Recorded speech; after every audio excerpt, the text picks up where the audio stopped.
Monsieur le ministre de la Microfinance et de l'Économie sociale et solidaire, Madame la représentante du secteur privé dans le Conseil de régulation de l'ARCOP, Mesdames et Messieurs les représentants des autorités contractantes, Mesdames et Messieurs les membres des organisations du secteur privé, Mesdames et Messieurs les invités. Je voudrais, à l'entame de mon propos, souhaiter la bienvenue à Monsieur le ministre de la Microfinance et de l'Économie sociale et solidaire et à l'ensemble des invités présents à cet atelier d'échange consacré à un sujet d'une grande importance, l'accès des entreprises de l'économie sociale et solidaire à la commande publique. Monsieur le ministre, votre présence à nos assises de ce matin, qui est l'expression d'un fort engagement à la promotion de l'économie sociale et solidaire, porte les marques d'un attachement à un développement à la fois intégré et inclusif. S'il est scientifiquement établi que l'économie d'un pays s'élabore et se déploie à travers des secteurs inscrits dans une stratification dynamique, il reste évident que la cohérence et sa logique interne reposent sur des interrelations complexes entre des acteurs pluriels agissant dans une complémentarité imposée et une collaboration acceptée. Ce mouvement d'ensemble donne du reflet et de l'envergure aux interventions individuelles et assure au système un plein effet qui se traduit par des répercussions sociales fort appréciables. C'est tout le sens de l'économie sociale et solidaire, dont la promotion est inscrite en bonne place sur l'échelle des priorités du gouvernement, articulées dans la stratégie nationale de développement Vision Sénégal 2050. Par cet instrument de pilotage politique, l'État a donc tracé un cadre destiné à accompagner et à organiser ce réseau d'interférences économiques et sociales par des stratégies intelligentes articulées autour d'incitations choisies et de mécanismes d'encadrement consensuels. Mesdames et Messieurs, la commande publique s'inscrit dans cette perspective globale en aménageant des dispositions particulières destinées à réussir une meilleure implication des jeunes, des femmes, des artisans et des ouvriers dans l'exécution des acquisitions publiques. À cet effet, l'article 6 du Code des marchés publics a prévu l'obligation pour les autorités contractantes qui ont un budget annuel supérieur à un montant défini par arrêté du ministre chargé des Finances de consacrer au moins 5% de la valeur de leur marché annuel aux acteurs de l'économie sociale et solidaire ainsi qu'aux petites et moyennes entreprises nationales. Dans ce pourcentage, 2% sont réservés aux petites et moyennes entreprises à direction féminine. En application de ces dispositions, le ministre des Finances et du Budget a pris l'arrêté numéro 12635 du 5 juillet 2024 définissant le montant du budget au-dessus duquel une autorité contractante doit réserver un quota de marché aux acteurs de l'économie sociale et solidaire, aux petites et moyennes entreprises et aux petites et moyennes entreprises à direction féminine. Au terme de cet article, sont soumises à l'obligation de réservation des dits quotas les collectivités territoriales ayant un budget supérieur à 100 millions et les autorités contractantes disposant d'un budget annuel supérieur à 1 milliard. En plus de ces marchés réservés, ces acteurs bénéficient de marges de préférence assez appréciables. En effet, l'article 50 du Code des marchés publics prévoit que pour les marchés passés sur appel d'offres international, une préférence est accordée aux candidats de droit sénégalais ou de pays membres de l'UEMOA et aux candidats dont les offres ne comportent que des produits d'origine sénégalaise ou de pays membres de l'UEMOA par rapport aux candidats de droit non communautaire à condition que leurs offres ne soient pas supérieures de plus de 15% à celles du moins 10 ans. Dans la même dynamique, l'article 47 du Code des marchés publics prévoit la possibilité pour les candidats de se regrouper pour conquérir des marchés sous forme de groupement afin de mutualiser leurs compétences et leurs ressources. Ces avantages visent à renforcer leur capacité de réponse aux commandes publiques et leur permettre de mieux concurrencer les entreprises étrangères. La réalisation de cet objectif d'inclusion passe nécessairement par l'identification des acteurs concernés et de leur domaine d'activité spécifique, la vulgarisation de ces mécanismes sélectifs, la mise en évidence et l'analyse des contraintes techniques et matérielles pouvant mettre en péril leur opérationnalisation. Et surtout, Monsieur le ministre, la mise en synergie de l'ensemble des interventions publiques pour optimiser les ressources mobilisables dans le cadre de la commande publique et surtout éviter toute dispersion qui serait attentatoire à l'efficacité de l'action d'investissement de l'État. Ainsi, dès ma prise de fonction, j'ai engagé de larges concertations avec les acteurs publics et privés pour définir de façon concertée les mesures à entreprendre en vue de faire de l'endogénéisation de la commande publique au Sénégal une réalité. C'est tout le sens des assises de ce matin. Il s'agira en effet d'engager des discussions ouvertes et constructives pour identifier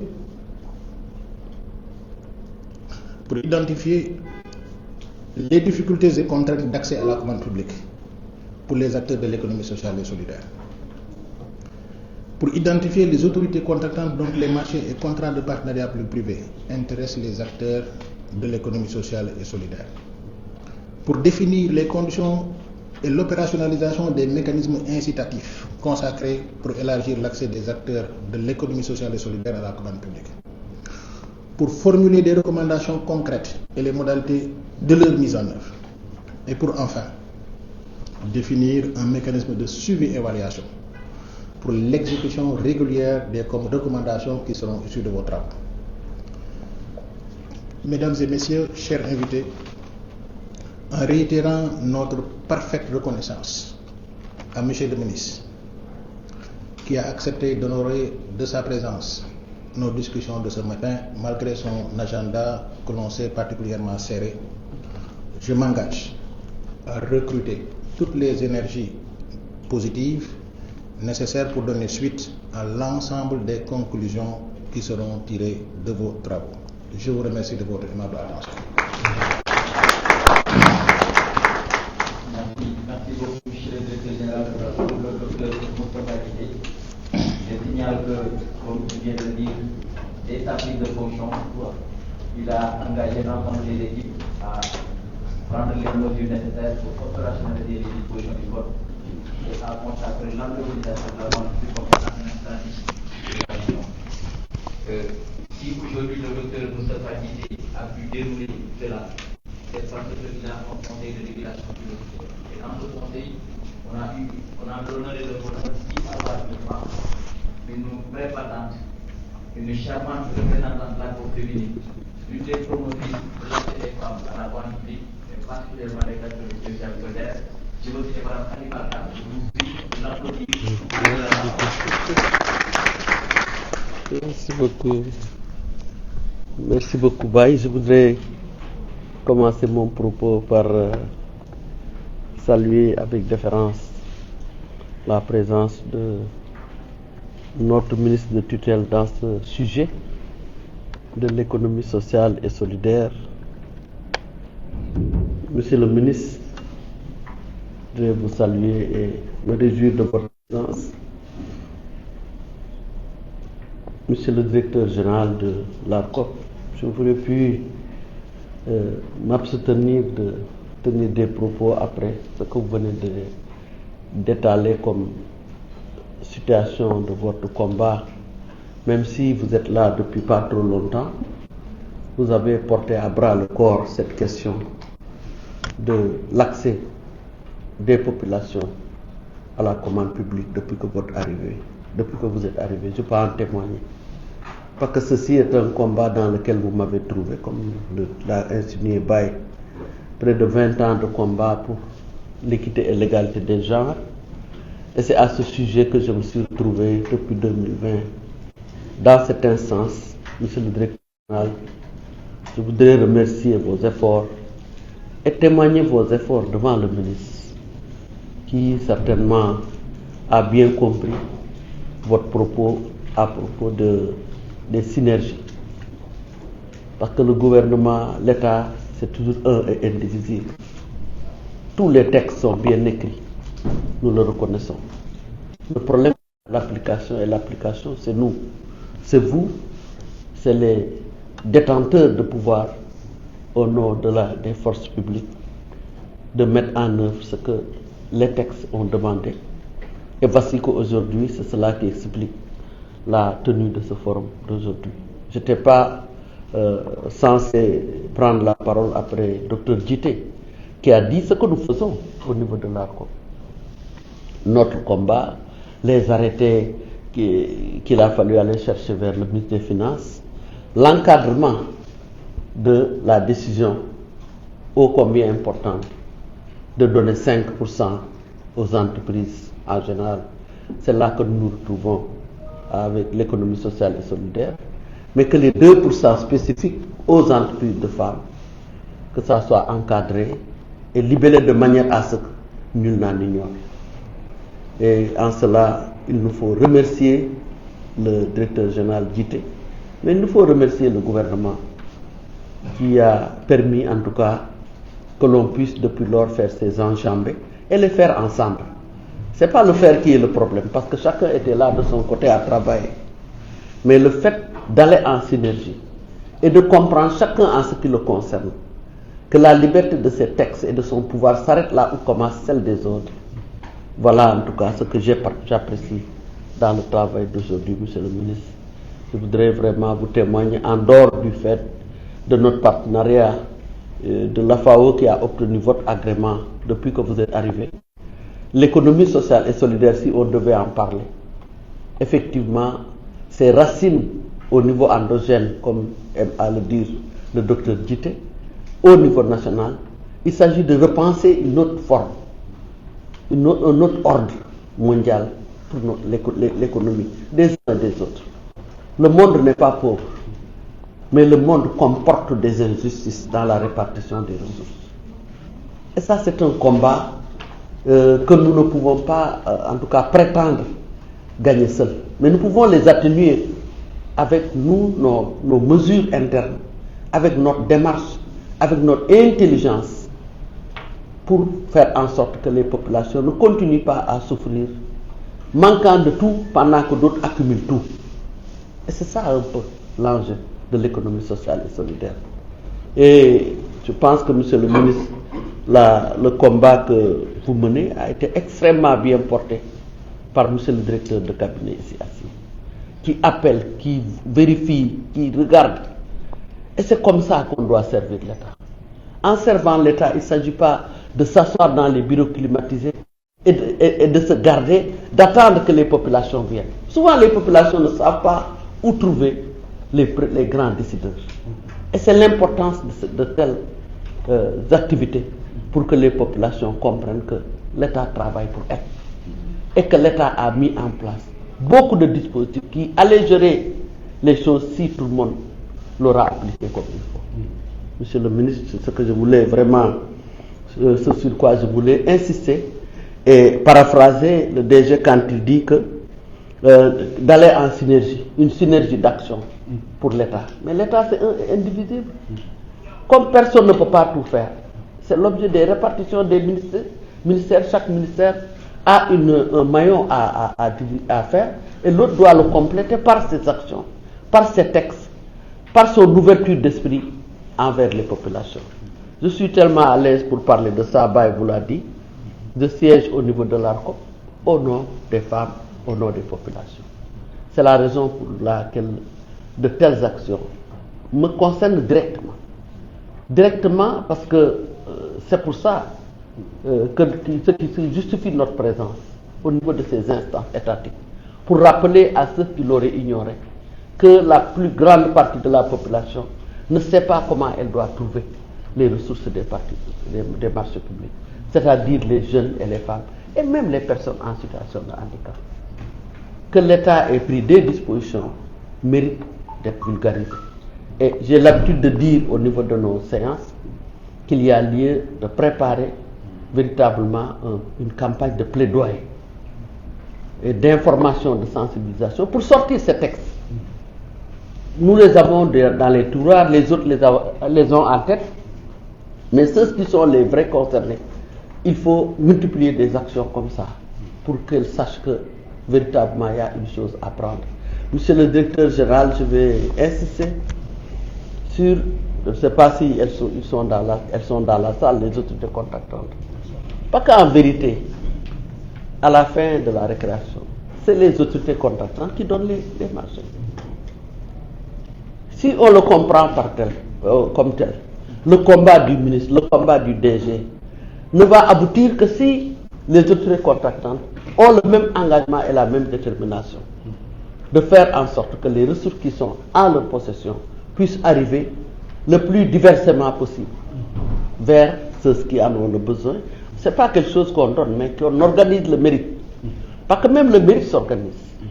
Moi, j'ai beaucoup d'économie, mais je ne sais pas par où passer pour faire. C'est en ça que je vais demander l'accompagnement. Pour écrire un bon dossier. On n'accède pas au marché public comme ça. C'est des dossiers, c'est des choses qu'il faut. Je pense que le DG sera d'accord avec moi que tout le monde ne peut pas avoir accès. Tous les dossiers ne sont pas recevables. Parce que justement, l'État aussi doit garder ses deniers et s'assurer qu'il donne ses deniers à qui le mérite avec toutes les garanties nécessaires. Souvent, c'est le problème des jeunes et des femmes de construire de bons dossiers. Et le DG, comme on l'a dit tout à l'heure, a mis en place un système pour faciliter l'élaboration de ces dossiers, qui est la meilleure forme d'accompagner les acteurs à accéder véritablement au niveau des ressources publiques. Et je voudrais vraiment remercier les articles que dont nous avons pris connaissance, réglementant, encadrant véritablement cette décision de l'État que la société accède, les toutes petites entreprises qui n'ont pas de garantie, souvent comme il faut, puissent accéder à une commande publique et aller ensemble, comme il l'a indiqué, pour être en mesure de la représentativité qu'il faut pour avoir un bon dossier, pouvoir aller à la concurrence et avoir des chances de gagner.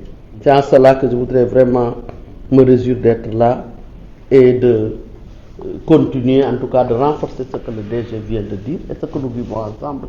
J'aurais pu ne pas prendre la parole comme je l'ai dit tout à l'heure, mais il me faut, au nom du droit d'aînesse que vous avez toujours l'habitude de m'accorder dans toutes les circonstances, que ce soit vous, que ce soit le ministre et d'autres, je voudrais m'en résoudre et en tout cas vous remercier pour tout l'égard que vous donnez aux organisations de femmes et à ma personne. Et espérer que le travail qu'on va faire ne sera qu'un début. Un début vers, en tout cas, la réalisation concrète de votre volonté et de celui du gouvernement de son Excellence le Président Diomaye Faye et de son Premier ministre, M. Ousmane Sonko. Je voudrais vous remercier de m'avoir donné la parole. Merci. Merci beaucoup. Applaudissez encore Madame pour le combat qu'il a mené pour l'accès des femmes. Nous venons donc d'entendre une femme vertueuse et une femme vertueuse engage une autre. À présent, on va donner la parole à l'auteur de l'ouvrage intitulé J'ai épousé une femme vertueuse, mais également l'auteur de l'ouvrage La transformation par l'économie immédiate. Nous allons donner la parole à présent celui qui a reçu au-delà des deux normes de travail et de toute capacité pour définir ensemble les mesures pour la opérationnalisation des activités sociales et solidaires. C'est lui qui, à travers le territoire national, est en train d'installer des centres d'incubateurs. Et ce n'est pas surprenant que le président de la République et son premier ministre l'ouvrent de confiance à celui que le docteur Guité définit comme étant l'un des plus spécialistes de l'économie sociale et solidaire. Monsieur le ministre, vous avez la parole. Merci beaucoup.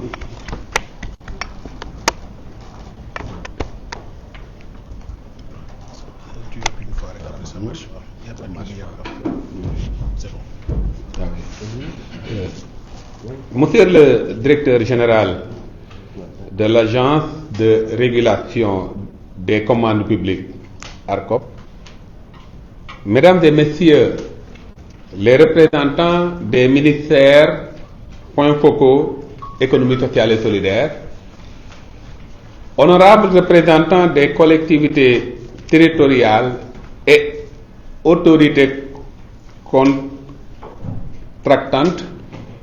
Mesdames et Messieurs les partenaires techniques et financiers, Mesdames et Messieurs les acteurs de l'économie sociale et solidaire, distingués invités à vos rangs et qualités, c'est avec un engagement résolu et une forte conscience des enjeux que je m'adresse à vous à l'ouverture de cet atelier de planification stratégique sur l'accès des acteurs de l'économie sociale et solidaire à la commande publique.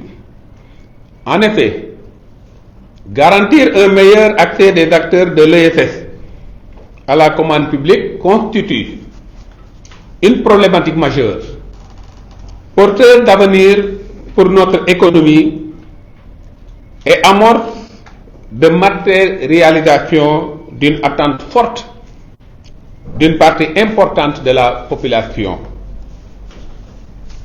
Cet atelier n'est pas seulement un événement technique.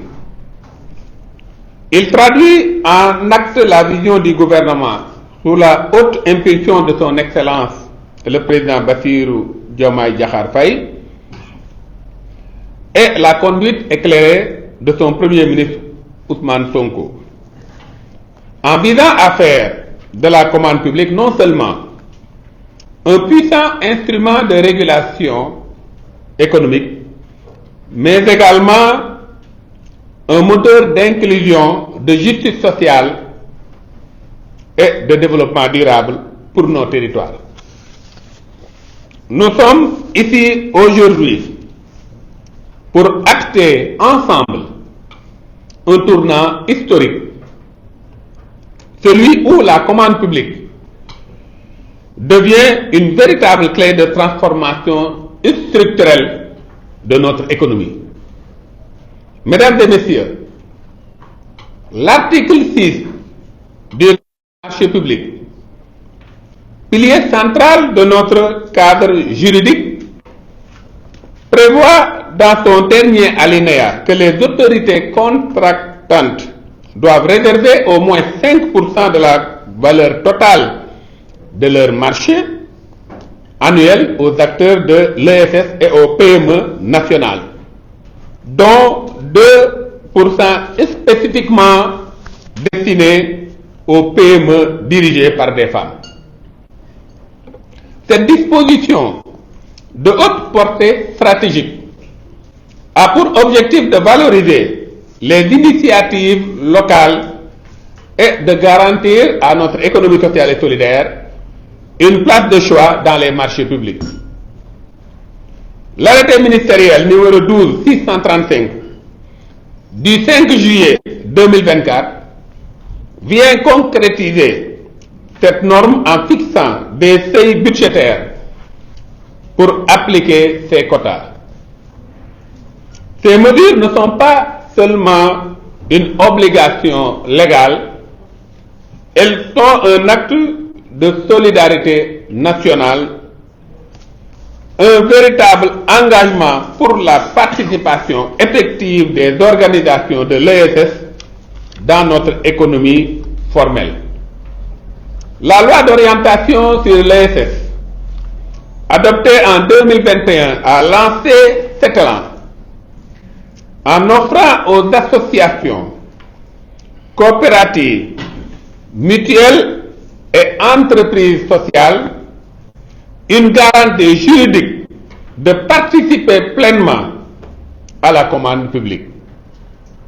En conséquence de ce qui précède, nous constatons que nous avons des instruments juridiques puissants à notre disposition.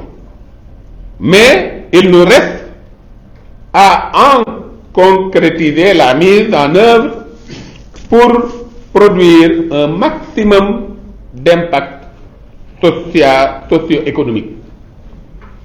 En effet, force est de reconnaître que malgré les progrès réalisés, des défis persistent face à des obstacles concrets qui demeurent. Parmi ceux-ci, on note l'accès limité à l'information qui laisse trop souvent les acteurs de l'ESS dans l'écart des appels d'offres. La configuration des marchés qui ne prennent pas en compte les spécificités et les capacités de réponse des acteurs de l'ESS, freinant leur compétitivité face aux grandes entreprises. Le faible accompagnement technique dans les formalités administratives liées aux procédures de passation des marchés. Enfin, l'accompagnement financier inadapté qui limite la capacité de participation des acteurs de l'ESS. Face à ces défis, nous avons décidé d'agir collectivement pour les relever avec succès en développant des solutions concrètes et adaptées. C'est le lieu de féliciter le directeur général de l'ARCOP pour son sens élevé de coactivité et de proactivité, et qui a pris l'initiative de lancer ce processus en sollicitant une audience dont les résultats se concrétisent aujourd'hui. Cet atelier a donc pour objectif de transformer les défis en opportunités visibles en faisant des marchés publics un véritable levier de démocratie économique pour les acteurs de l'ESS. Ensemble, nous œuvrerons pour lever les obstacles, renforcer les capacités des acteurs et assurer l'application effective des quotas réservés afin de garantir à l'ESS sa place essentielle dans la dynamique de développement national. Mesdames et messieurs, l'État a tracé une orientation claire. Il nous revient, nous, autorités, contractantes, institutions de financement, mécanismes d'accompagnement technique et administratif, chargés de fournir les documents administratifs, d'assumer pleinement notre rôle, faire de la commande publique un véritable instrument de régulation économique et sociale. En intégrant l'ESS dans les marchés publics, nous contribuons à la création d'emplois décents, à la réduction de la précarité, à l'autonomisation des femmes et des jeunes, et plus largement au renforcement de la résilience de nos territoires face aux crises économiques, sociales et environnementales. Soutenir l'ESS, c'est donc donner à chacun la possibilité de participer à la construction d'un avenir commun, plus solidaire et plus durable. Ce n'est pas une alternative parmi d'autres, c'est une exigence pour bâtir une économie véritablement inclusive et équitable. Je voudrais réitérer ma gratitude à l'ARCOP pour son engagement, pour l'ESS, aux partenaires techniques et financiers pour leur soutien, aux points focaux ESS des différents ministères sectoriels pour leur disponibilité ainsi qu'aux acteurs de l'ESS pour leur mobilisation. Je suis convaincu que vos échanges permettront de dégager des recommandations pertinentes et opérationnelles capables d'impulser une nouvelle dynamique en faveur de l'économie sociale et solidaire à travers une feuille de route claire et concise. C'est avec confiance que je déclare ouverts les travaux de l'atelier de planification stratégique sur l'accès des acteurs de l'ESS à la commande publique. Je vous remercie de votre aimable attention et souhaite plein succès à nos travaux.